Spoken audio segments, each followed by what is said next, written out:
then, this is the last Jaguar sports car powered by an internal combustion engine. It's a day we all knew was coming,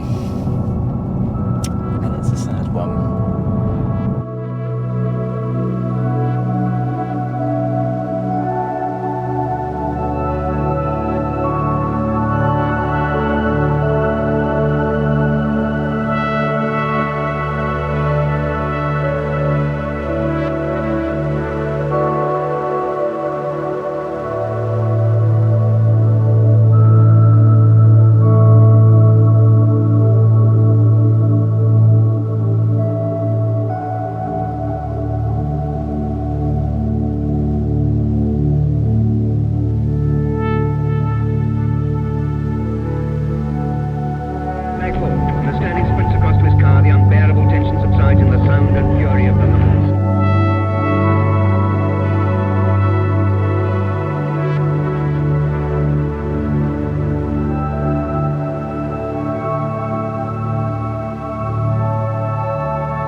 It's a sad day because not only will the F-Type be discontinued in 2024, but Jaguar as a brand will become a pure electric car maker in 2025. So this is the end of an era.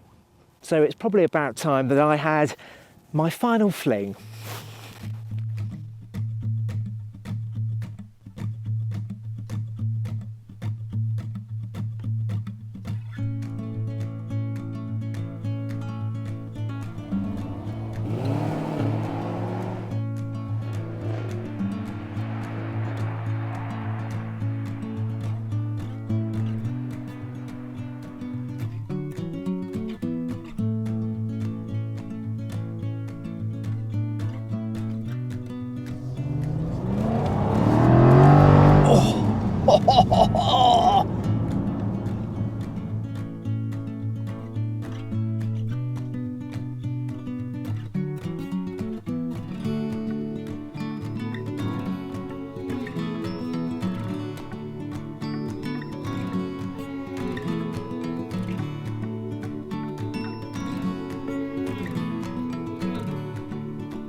Now it's clear as soon as you get behind the wheel of this 75 edition that not much has changed in the 10 years the F-Type has been with us.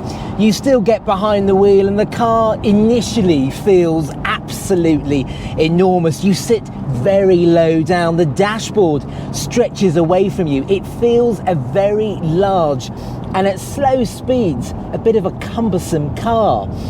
I've also forgotten the fact that the screen here, if the sun is shining on it at precisely the wrong angle, it's totally useless. But I don't care about any of that because this is my final drive in an F-Type. Now I'm saying this as one of the biggest Jaguar fans going, but even I would admit that even at this car's launch 10 years ago, a 911 was better. And the same is true now. A 911 is just a bit more sharp, it's a bit more easy to live with, it's just more 911-y. That's not to say that this old girl in her advancing years still can't put an enormous smile on your face. This hydraulic steering is lovely. It just allows you to place this car precisely where you want it to. And we've got the rear-wheel drive version here, and yeah, it's easy to get the tail out, but there's also an awful lot of grip at the same time. Yes, this car does feel heavier. It does feel a little bit more cumbersome than the 911 and some of its other rivals, but there is one thing that makes me keep wanting to get back into the F-Type, and it always has done in its 10-year life, and that's the C word: character. Because this car is absolutely brimming with the stuff.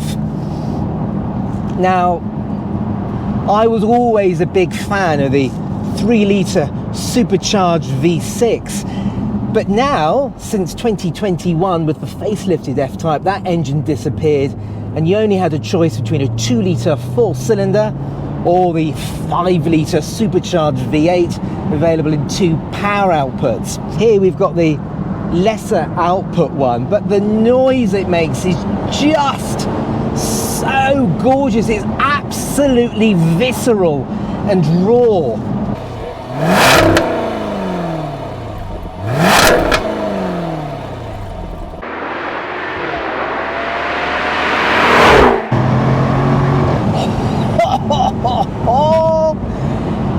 And you might have felt it then, there was a big bump.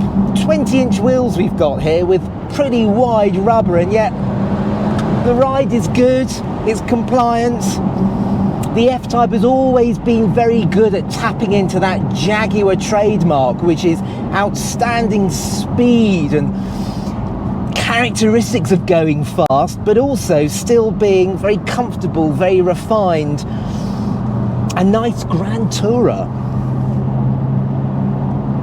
The F-Type may not have been the best 2-seater sports car that you could buy, but it was certainly brimming with character and vim and vigour. And this is a sad day, not just because the F-Type is going to be meeting its maker in the next year or so, but this is the last of the combustion engine sports cars. Jaguar assures me their future is safe. They're going to reimagine themselves. They're going to start all over again. They're going to become a different company from what we currently know the company to be. And I've got full confidence in Jaguar's new strategy. I'm sure this pure electric future starting in 2025 will be a success. I'm sure some of the cars that they make will be beautiful, well considered, beautifully made, and still have those Jaguar qualities that we know and love. But there is one fact which Jaguar and every single other sports car maker can't escape from, and that is electric power doesn't deliver the same visceral qualities a petrol engine can do. Admitting that you're going to be mourning of a petrol engine in a 2-seater Jaguar sports car makes me sound like a dinosaur. I know it does. I know that I should be embracing the zero emissions, pure electric driving future. And for certain cars, I'm fully on board with the electric future. But cars such as this, I struggle to come to terms with the fact that there are going to be pure electric Jaguar sports cars in the future. Because for me, the engine in a Jaguar has always been probably, well, definitely one of the most important things about it. And the engine is such the beating heart of their cars. Taking the engine away from a Jaguar almost makes it just like anything else. I can't wait to see what Jaguar will be doing in the future, and I'm sure they will make a success of it. I just really hope that Jaguar is able to make electric cars still have that sensation of making me all hot under the collar, which this F-Type has always done. The future is certainly very interesting, but also fraught with an awful lot of question marks.